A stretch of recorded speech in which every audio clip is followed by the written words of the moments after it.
Bismillahirrahmanirrahim. Assalamualaikum warahmatullahi wabarakatuh. Hello children, good morning. How are you today?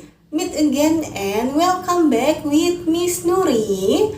Today we will learn environmental education. Before to learn, let's pray together. Bismillahirrahmanirrahim.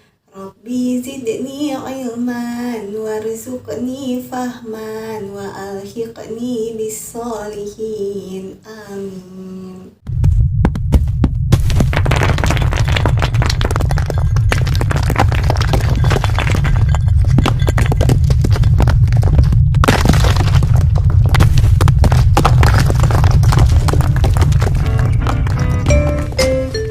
Apa itu gempa?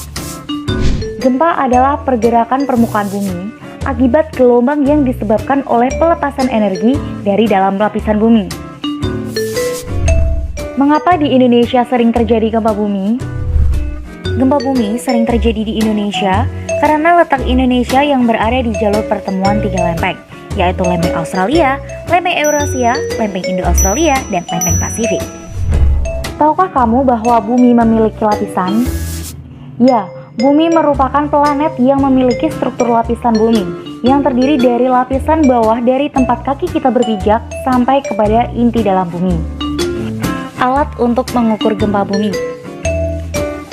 Seismograf adalah alat atau sensor getaran yang dipergunakan untuk mendeteksi getaran pada permukaan tanah. Dengan menggunakan alat ini, manusia bisa mendeteksi kekuatan getaran dan arah yang akan dilewati getaran tersebut. Proses gempa bumi. Gempa bumi disebabkan dari pelepasan energi yang dihasilkan oleh tekanan, dan tekanan ini disebabkan oleh lempengan yang bergerak. Semakin lama, tekanan itu kian membesar dan akhirnya mencapai pada keadaan di mana tekanan tersebut tidak dapat ditahan lagi oleh pinggiran lempeng, dan pada saat itulah gempa bumi terjadi.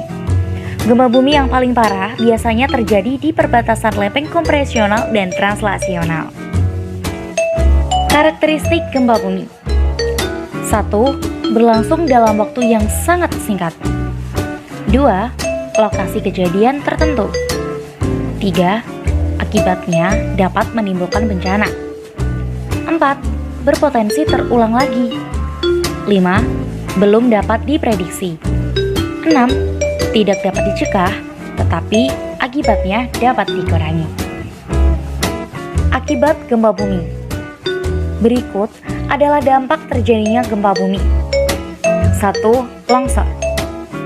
Gempa bumi dapat mengakibatkan terjadinya getaran atau goncangan di permukaan bumi yang bisa menyebabkan bencana lain.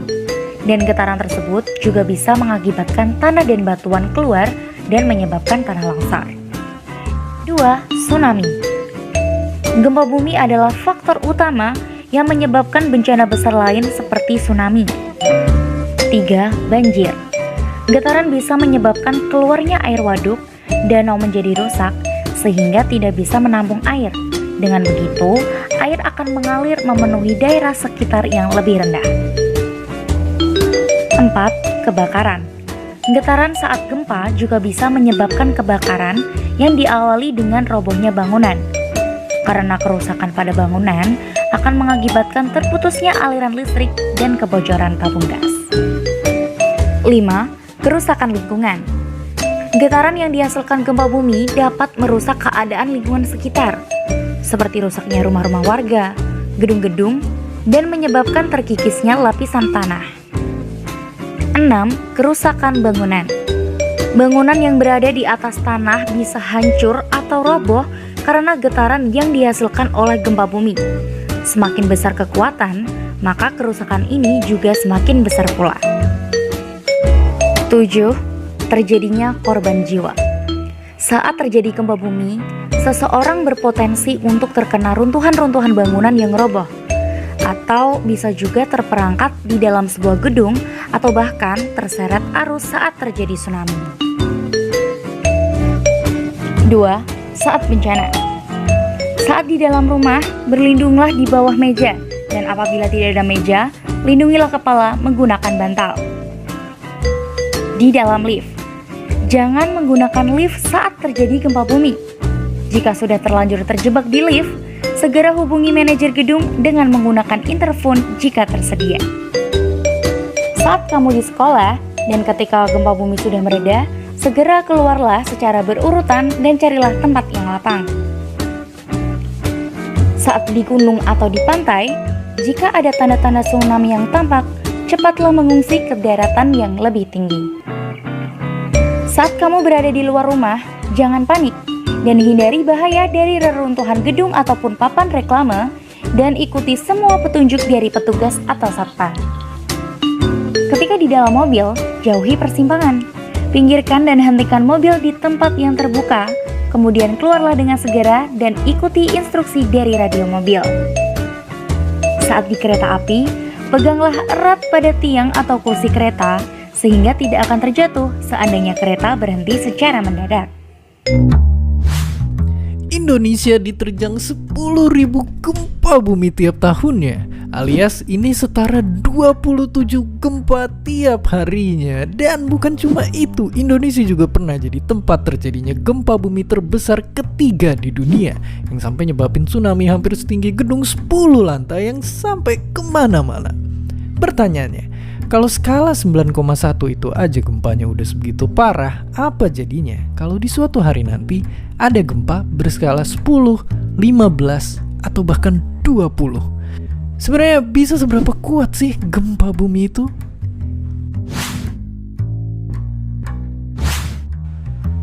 Ternyata gempa yang paling kuat pernah tercatat ada di negara ini dengan skala 9,5.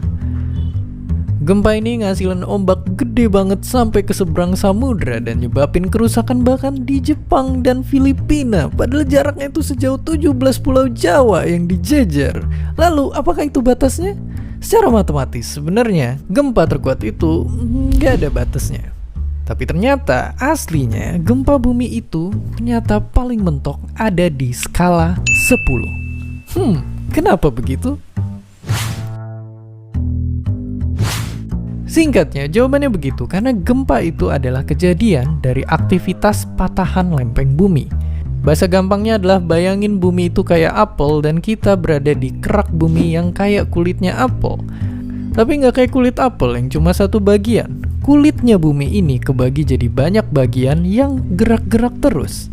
Gerakan lempeng ini yang kadang nimbulin getaran-getaran hebat dan jadilah gempa bumi. Nah, tapi untuk ngasilin gempa yang besar, butuh patahan yang besar juga. Dan kalau mau ada gempa sebesar skala 12 misalnya, bakal butuh patahan yang lebih gede dari planet bumi sendiri, alias mustahil.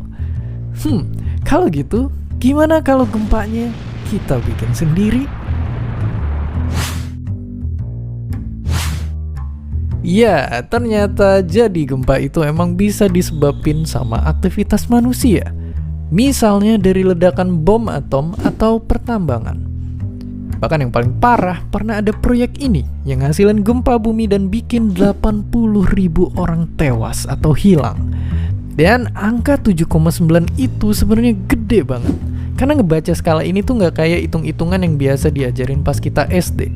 Jadi skala gempa bumi itu manfaatin perhitungan ribet yang namanya adalah logaritmik, alias tiap naik satu angka, itu sebenarnya naik 10 kalinya. Jadi getaran gempa skala 8 itu 100 kali lipatnya gempa di skala 6. Oke, jadi biar bisa ngindarin semua kengerian ini, pertanyaan selanjutnya adalah bisa nggak sih gempa itu kita prediksi? Lucunya di saat teknologi kita sekarang udah bisa ngeramal hujan badai dan pergerakan asteroid yang kompleks di luar angkasa, nyatanya kita belum bisa tahu kapan dan di mana gempa akan terjadi. Sebenarnya, tsunami adalah versi lebih besar dari ombak atau gelombang laut. Memiliki lembah dan bukit, dan bukan terjadi akibat pergerakan air, melainkan pergerakan energi di dalam air. Perbedaannya terdapat pada dari mana energi itu berasal. Pada ombak biasa, energinya berasal dari angin. Karena angin hanya mempengaruhi permukaan laut, kecepatan dan tinggi ombak menjadi terbatas. Sementara tsunami disebabkan oleh energi yang berasal dari dasar laut, dari erupsi gunung di bawah laut, longsor di dasar laut, atau yang paling umum, gempa bumi di dasar laut, yang disebabkan pergerakan lempeng bumi yang berbenturan memicu timbulnya energi luar biasa pada air laut. Energi ini kemudian bergerak ke atas permukaan laut, menggerakkan air sehingga permukaan laut meninggi di atas garis normal. Tapi gaya gravitasi kemudian menariknya kembali turun ke bawah sehingga energi tadi terpecah secara horizontal. Dengan begitu, terciptalah tsunami yang bergerak hingga kecepatan 800 km per jam. Ketika masih jauh dari pantai, tsunami nyaris tidak terdeteksi karena bergerak di bawah permukaan laut. Tapi begitu sampai laut dangkal, gelombangnya mulai meninggi. Dengan semakin berkurangnya volume air laut, energi besar di dalam air tadi menjadi tertekan. Kecepatan gelombangnya menurun, tapi tinggi gelombang naik drastis hingga bisa lebih dari 30 meter tingginya. Tsunami berasal dari bahasa Jepang yang artinya gelombang di pelabuhan. Karena faktanya, tsunami memang sepertinya baru terlihat di dekat pantai. Saat lembah gelombang tsunami lebih dulu mencapai pantai, laut di pantai akan surut lebih jauh dari biasanya menjelang tsunami menerjang. Fenomena ini sangat mengecoh dan berbahaya. Tsunami tidak hanya akan menyapu orang-orang di pantai, tapi juga menghancurkan bangunan dan pepohonan yang letaknya jauh dari bibir pantai, terutama di kawasan dataran rendah. Setelah gelombang tsunami berlalu, banjir akibat tsunami akan menyurut, menyisakan puing-puing dari apapun yang sebelumnya terseret oleh gelombang tsunami, termasuk manusia yang tidak sempat menyelamatkan diri. Tsunami Aceh 2004 lalu di Samudra Hindia merupakan salah satu fenomena alam yang paling banyak menelan korban jiwa sepanjang sejarah. Lebih dari 200.000 orang meninggal dunia di Asia Tenggara. Lalu bagaimana cara kita melindungi diri dari kekuatan alam luar biasa ini? Di sejumlah wilayah, manusia mencoba menghentikan tsunami dengan membangun dinding laut, kanal banjir, dan terusan. Tapi tidak selalu berhasil. Tahun 2008, dinding banjir yang membentengi fasilitas nuklir Fukushima tidak mampu membendung gelombang tsunami di Jepang, menyebabkan kebocoran reaktor nuklir, di luar tewasnya lebih dari 18.000 jiwa akibat terjangan gelombang.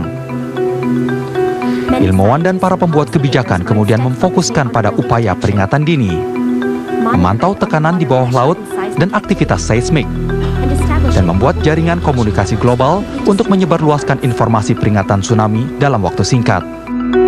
Saat kekuatan alam terlalu dahsyat untuk dihentikan, yang paling aman adalah menghindari dari hal tersebut. Jadi, dapat kita simpulkan bersama-sama bahwa gempa bumi itu terjadi karena pergerakan permukaan bumi akibat gelombang yang disebabkan oleh pelepasan energi dari dalam lapisan bumi. Nah, gimana ya cara menghadapi gempa bumi? Yang pertama, kita bisa berlindung di bawah meja. Lalu yang kedua, kita harus keluar dari bangunan. Lalu yang selanjutnya, lindungi kepala dengan beberapa alat, misalnya bisa menggunakan bantal, helm, dan lain sebagainya. Lalu yang keempat, jauhi laut. Karena di saat gempa bumi terjadi, bisa juga terjadinya tsunami. Nah, lanjut, tsunami.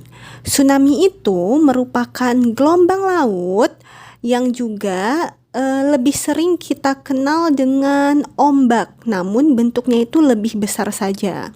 Tsunami itu terjadi karena pergerakan energi di dalam air. Lalu dari mana ya si energi ini berasal? Nah, energi ini umumnya terjadi karena gempa yang berada di dasar laut. Lalu di saat tsunami datang, hal yang harus kita lakukan kira-kira apa ya? Yang pertama yaitu kita bisa lari ke tempat yang lebih tinggi. Lalu yang kedua, kita harus menjauhi laut.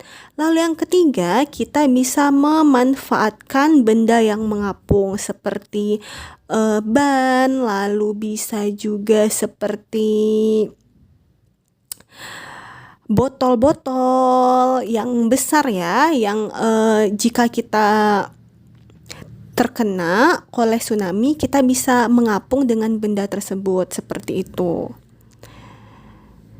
Nah, sudah selesai. Bu Nuri harap kalian setelah menonton video ini bisa menambah pengetahuan kalian tentang gempa bumi dan juga tsunami. Sekarang coba dikerjakan tugasnya, yaitu menuliskan kembali cara menghadapi gempa bumi dan tsunami. Jangan lupa difotokan dan dikirimkan ke Bu Nuri ya. Semangat anak-anak! Materi hari ini sudah selesai. Bu Nuri harap kalian bisa mengerti ya materi hari ini. Bu Nuri mohon maaf kalau masih banyak salah dan kurang. Wassalamualaikum warahmatullahi wabarakatuh. See you on next week. Bye-bye.